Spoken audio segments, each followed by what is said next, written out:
ধর্মীয় উগ্রবাদের অপতৎপরতা ও চরমপন্থা নিয়ন্ত্রণের তাগিদ দিয়ে বিএনপির ভারপ্রাপ্ত চেয়ারম্যান তারেক রহমান বলেছেন, অন্যথায় উগ্রবাদী গোষ্ঠী ও পরাজিত ফ্যাসিবাদী শক্তি পুনরায় গণতন্ত্রের কবর রচনা করবে, ইমেজ সংকটে পড়বে দেশ। এছাড়া নির্বাচন কেন্দ্রিক সংস্কারে অন্তর্বর্তী সরকার গুরুত্ব দেবে বলেও আশা করেন তারেক রহমান। মাহিলা ইসলামের রিপোর্ট। দেশের সব রাজনৈতিক দলের সম্মানে বিএনপির ইফতার ও দোয়া মাহফিলের আয়োজন। জনগণ ও রাজনৈতিক দলগুলোর ঐক্যবদ্ধ আন্দোলনে দেশ ফ্যাসিবাদ মুক্ত হয়েছে, তবে আবারও নানামুখী ষড়যন্ত্র দেখা দিচ্ছে। এ অবস্থায় সবাইকে নির্বাচনমুখী হওয়ার আহ্বান জানান নেতারা। নিজের কথা বলেন, অন্য যাতে কথা বলতে পারে সেই রকম কথা বলবার পক্ষে পরিবেশ তৈরি করবার জন্য কাজ করে।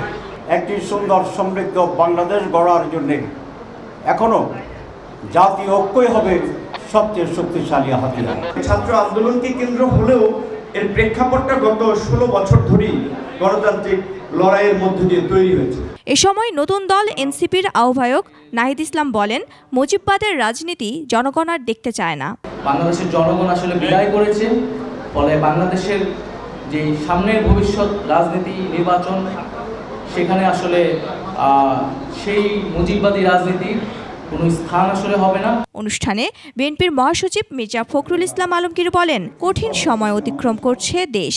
আজকে বিভিন্ন রকম কথাবার্তা বিভিন্ন মিডিয়ায় বিভিন্নভাবে চলে আসছে, সোশ্যাল মিডিয়াতে বিভিন্নভাবে কথা হচ্ছে, যেগুলো আমাদের মধ্যে বিভিন্ন রকম বিভ্রান্তি ছড়ানো শুরু হয়েছে। গণতন্ত্রের পথে যাওয়া ছাড়া আমাদের কোনো বিকল্প নেই।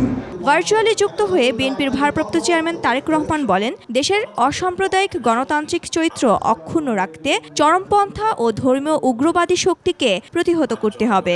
অন্তর্বর্তীকালীন সরকারের দৃষ্টি আকর্ষণ করে বলতে চাই, ধর্মীয় উগ্রবাদীদের অপতৎপরতা এবং চরমপন্থা নিয়ন্ত্রণে ব্যর্থতার পরিচয় দিলে উগ্রবাদী জনগোষ্ঠী এবং পরাজিত ফ্যাসিবাদী অপশক্তি দেশে পুনরায় গণতন্ত্রের কবর রচনা করবে।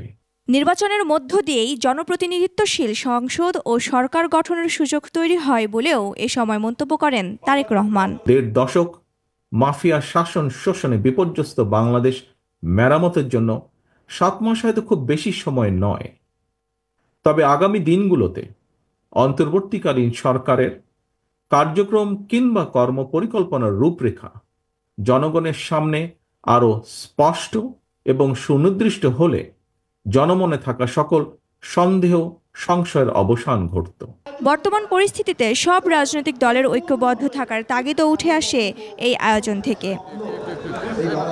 মাহিলা ইসলাম, 21 টেলিভিশন, ঢাকা।